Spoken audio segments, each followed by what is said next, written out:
क्या ऐसा हो सकता है कि बुद्ध के जो विचार हैं वो खुद बुद्ध से भी हजारों साल पुराने हों और ये सिंधु घाटी सभ्यता और बौद्ध धर्म के बीच कुछ मतलब चौंकाने वाले कनेक्शन की तरफ इशारा करते हैं। सिंधु घाटी से मिली प्रीस्ट किंग की मशहूर मूर्ति, जैसे मूर्ति एक ध्यान मुद्रा में बैठी है, आंखें आधी खुली हैं, शरीर पर जो शॉल है वो बाएं कंधे को ढक रही है और दायां कंधा खुला है, बिल्कुल एक बौद्ध भिक्षु जैसा लगता है। आधी खुली आंखें हैं, वो बाहरी दुनिया और भीतरी चेतना के बीच एक संतुलन का प्रतीक है।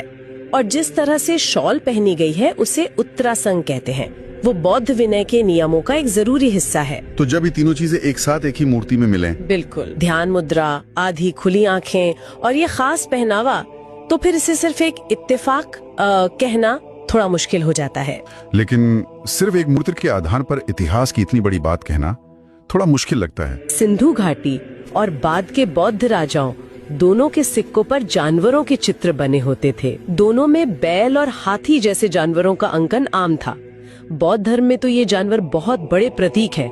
हाथी बुद्ध के गर्भ में आने का प्रतीक है और बैल वो सांसारिक इच्छाओं का। बौद्ध धर्म की जो शुरुआती विचारधारा थी उसमें कर्मकांड, हवन कुंड या ईश्वर की पारंपरिक पूजा पर ज्यादा जोर नहीं था।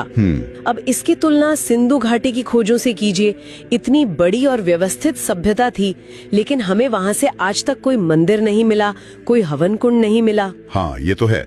मेसोपोटामिया या मिस्र की तरह कोई बड़े मंदिर नहीं मिले। तो अगर हम इन सबको जोड़ें, मूर्ति, सिक्के और मंदिरों का ना होना, तो ये एक ऐसी तस्वीर बनाता है जो वैदिक सभ्यता से तो काफी अलग है, पर बौद्ध दर्शन के बहुत करीब लगती है। हाँ। गौतम बुद्ध से पहले 27 और बुद्ध हो चुके थे। जी। ये एक बहुत पुरानी परंपरा थी जिसे गौतम बुद्ध ने बस आगे बढ़ाया।